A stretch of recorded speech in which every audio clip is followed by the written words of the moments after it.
14-year-old dead in Jackson last week. Well, this week, 19-year-old Shakira Gatlin died Wednesday night of this week on Barnes Street. Gatlin is a former member of the Dancing Dolls, a Jackson group made famous on the reality TV series Bring It, which aired on Lifetime. Investigators say a boy was questioned about that shooting. He told police it was an accidental shooting. This is another heartbreaking tragedy for Gatlin's family. Her father, 40-year-old Derek Robinson, pictured here with his daughter, was shot and killed in September on West Silas Brown Street. Investigators say he was shot while sitting in a truck. 14 days. That's how long Shakira Gatlin had between her 19th birthday and the moment a bullet ended her life. February 2nd, 2022. A house in Jackson, Mississippi. A loaded gun in the hands of a teenager who shouldn't have been touching it. One careless moment. One life erased. But here's where this cuts deeper. 5 months before that night, someone murdered Shakira's father in the street. Shot him dead at dawn. His killer? Never found. Now his daughter was gone too. Same city, same violence, different gun. This is the story of a girl who danced her way from the broken streets of Mississippi onto national television.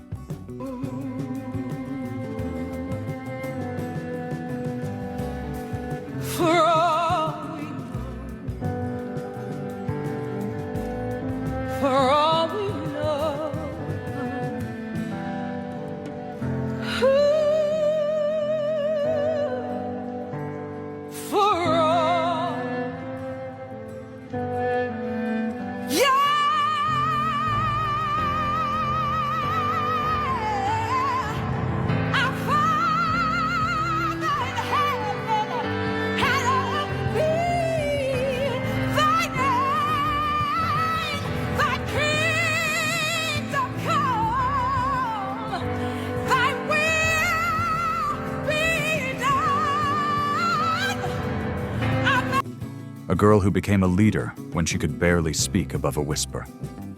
A girl who had already survived one tragedy, only to become the next victim. And the worst part? None of it had to happen. If you're here for true crime that digs deeper than headlines, hit subscribe and turn on notifications.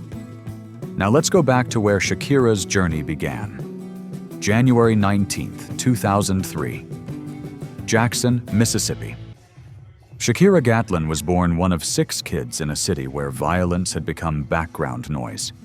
Jackson might be the state capital, but walk certain neighborhoods, and you'll see boarded buildings, bulletproof glass, and streets where gunshots don't make people flinch anymore. Most kids there learn to stay invisible. Shakira found another way. At 12, she joined the Dancing Dolls for Life, a team that would eventually star on Lifetime's reality show, Bring It. This wasn't just dance. Founder Diana Williams built something that taught discipline, confidence, and excellence to young black girls who rarely saw themselves on screen. And Shakira? She found her voice there. Everyone called her shy, the kind of kid who'd stare at her shoes instead of making eye contact, who whispered in class if she spoke at all. But on the dance floor, completely different person. When I danced, I just let it all out, she once said. Over 6 years, she climbed from timid newcomer to head co-captain and drill master. Leadership positions you can't fake. A drill master teaches precision, corrects mistakes, holds the entire team accountable. Your dancers have to respect you enough to take criticism and trust you enough to follow. Shakira earned that every single day. When Bring It premiered, millions watched these young women compete and grow. For black girls watching from homes like Shakira's, seeing someone who looked like them leading with strength meant everything. And despite the cameras, despite the national exposure, Shakira stayed humble. Never let fame change who she was. Never treated anyone as less than. That's who she was, confident on stage, grounded everywhere else. But while Shakira was building her future, Jackson was drowning. 2021 shattered homicide records. The streets weren't getting safer, they were getting deadlier. Then came September 14th, 2021. Shakira's father, Derek Robinson, was found shot to death beside his truck at 6:30 in the morning. 40 years old, multiple gunshot wounds, no witnesses, no arrests. Another unsolved murder in a city full of them. For 18-year-old Shakira and her mother Erica, life split into before and after. Before, there was hope. After, there was just survival. Burying Derek while raising 6 kids. Processing grief while keeping the family together. Living with the knowledge that his killer walked free. Shakira kept dancing because what else could she do? Dance was the one thing that still made sense when everything else was falling apart. 4 months passed. Then came January 19th, 2022. Shakira's 19th birthday. After everything, after the grief, after watching her mother struggle, there was a party. Candles, cake, family trying their best to celebrate. She blew out those candles. She smiled for photos. She let herself have that moment of joy. Nobody knew she had 14 days left. Nobody knew the violence was coming back. 2 weeks later, Shakira Gatlin would be dead at 19, and her mother would bury her second family member in 6 months, both taken by gun violence, both in a city that couldn't seem to stop the bleeding. What happened on February 2nd didn't just destroy one family. It exposed something much bigger, a pattern of preventable deaths, failed systems, and a community losing its children one bullet at a time. Let's talk about that night, and what came after. February 2nd, 2022, 8:40 p.m. Shakira was at a house on the 100 block of Barnes Street. Just a regular Wednesday evening. No reason to think anything was wrong. Inside that house, a teenage boy was handling a loaded gun. We don't know why he had it. We don't know where it came from. What we know is this: the gun went off. The bullet struck Shakira in the head. At close range, a head wound like that leaves almost no chance of survival. Someone called 911. Emergency responders rushed to the scene, but there was nothing anyone could do. Shakira Gatlin was pronounced dead in that house on Barnes Street. 19 years old, 2 weeks past her birthday. Gone. Jackson police arrived within minutes. They questioned the boy who'd been holding the gun. His story was simple, and it never changed. It was an accident. He was handling the weapon and it discharged. No argument, no fight, no intent to harm anyone.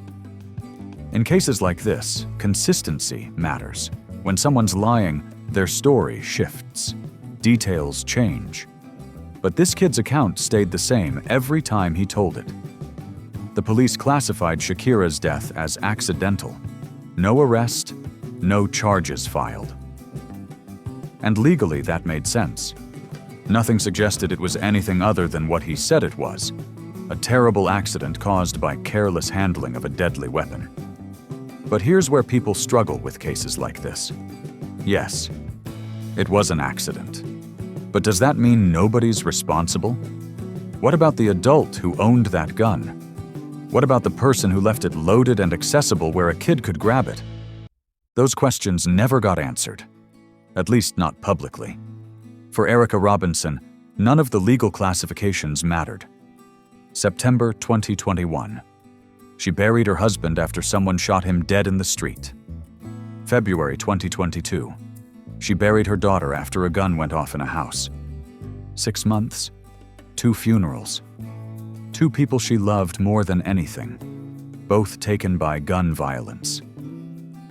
Think about what that does to a person. Think about the weight of planning your child's funeral while your husband's grave is still fresh. Think about explaining to your other 5 kids that their sister isn't coming home. Think about waking up every morning knowing both losses were preventable. That's not grief that fades. That's trauma that becomes part of who you are. 4 days after Shakira died, the community gathered for a vigil. February 6th, 2022. Friends, family, dancing dolls' teammates. They came to remember her. They lit candles. They shared stories. They cried together because what else could they do? Some of her teammates performed. They danced through tears, every movement sharp and precise the way Shakira had taught them. Every step was for her. Every formation had an empty space where she should have been standing. Diana Williams, the woman who'd coached Shakira for 6 years, posted a heartbroken tribute. She talked about watching that shy 12-year-old transform into a confident leader, about trusting her with responsibilities that would have crushed someone with less character. She represented everything we built the dancing dolls to be, Williams wrote, and now she's gone. A GoFundMe campaign raised over $11,000 for funeral expenses. People who knew her donated. People who'd only seen her on Bring It donated. People who'd never heard of her but were moved by the tragedy donated. It was something. A way to show that Shakira's life mattered, that her family didn't have to carry this burden alone. But Shakira's death wasn't the end. 4 months later, June 12, 2022, it happened again.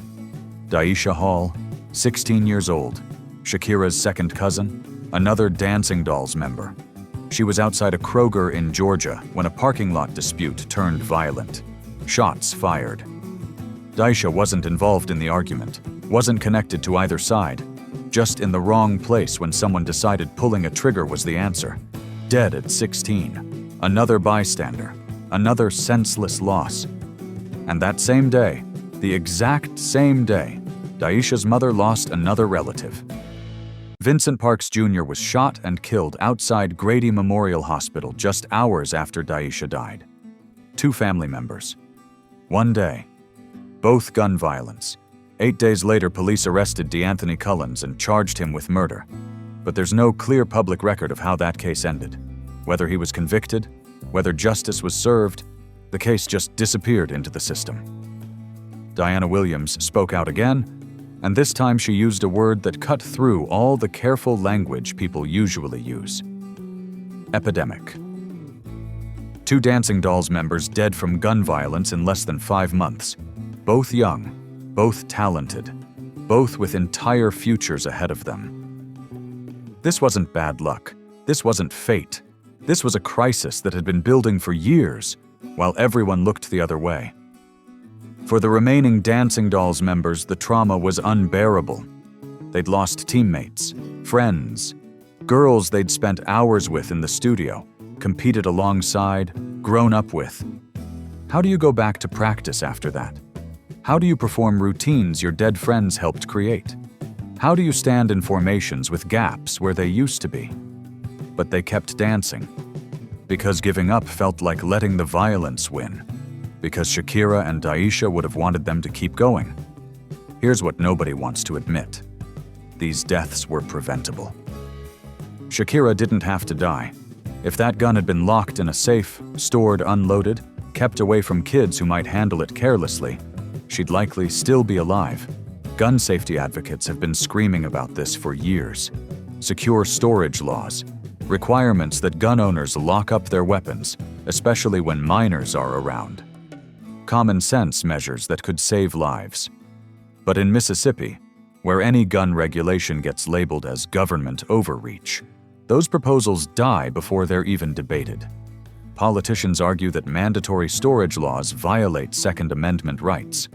Meanwhile, teenagers keep dying in accidents that never should have happened. Jackson's homicide rate keeps climbing. Young black kids keep getting caught in crossfire. Families keep burying children. And the cycle just repeats. Shakira Gatlin was 19 when she died. Daisha Hall was 16. Both had futures. Both had families who loved them. Both were part of a community that needed them.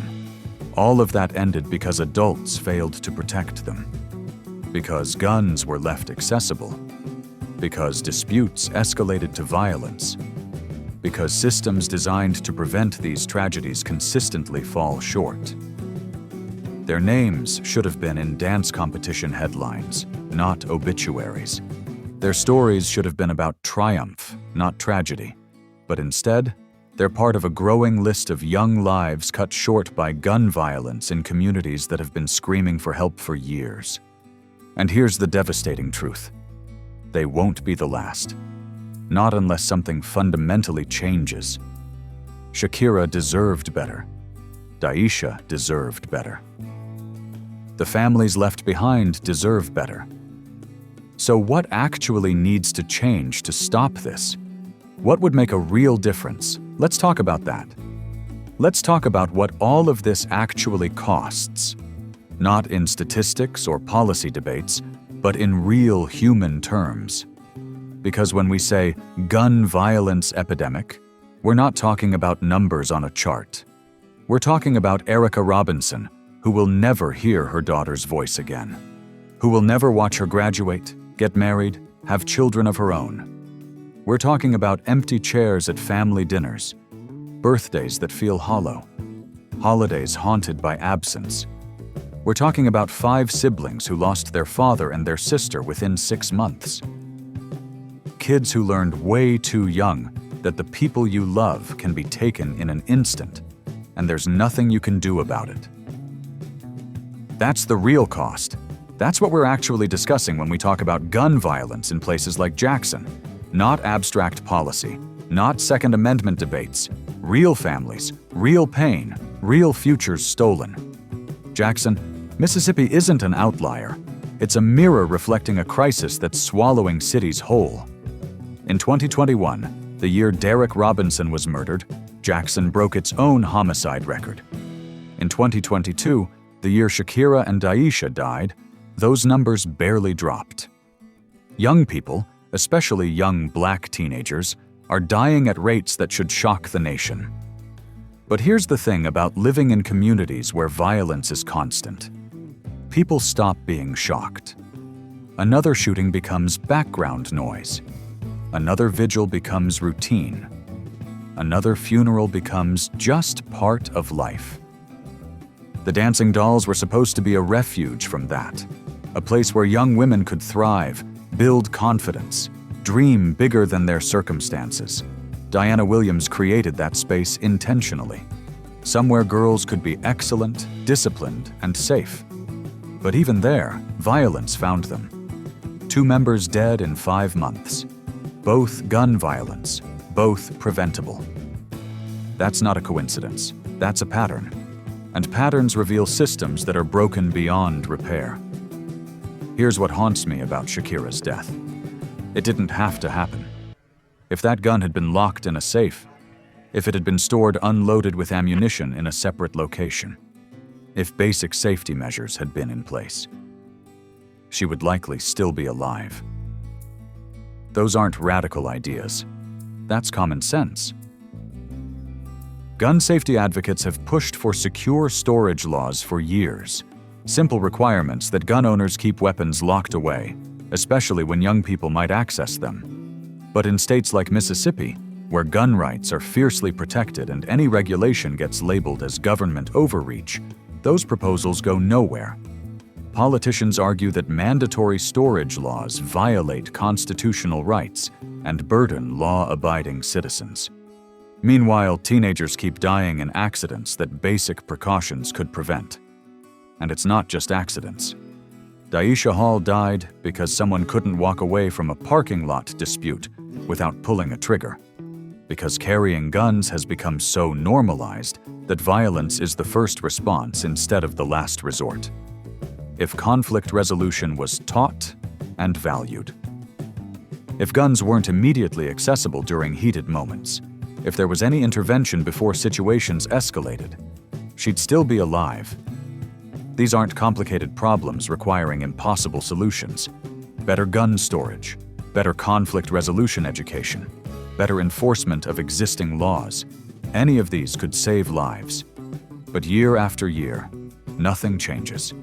The conversations happen after tragedies, then fade when the news cycle moves on.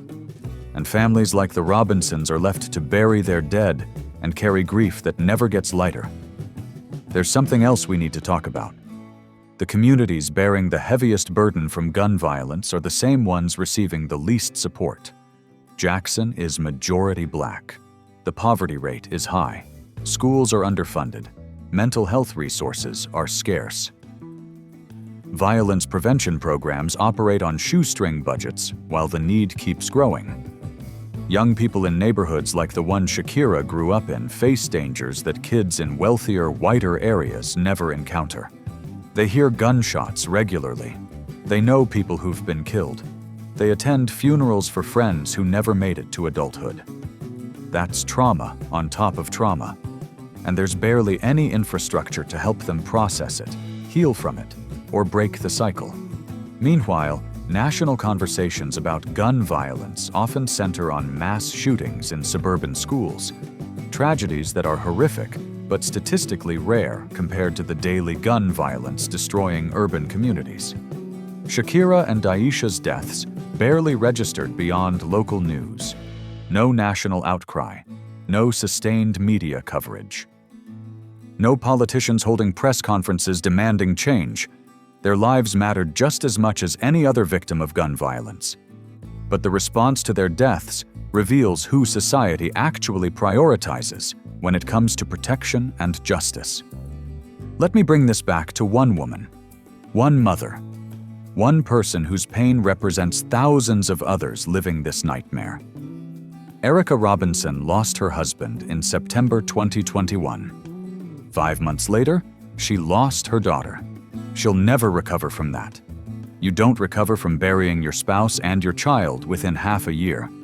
You just learn to carry weight that never gets lighter. She'll hear Shakira's favorite song and break down. She'll see girls in dancing dolls' uniforms and feel the absence. She'll watch her other children grow up and grieve the milestones Shakira will never reach.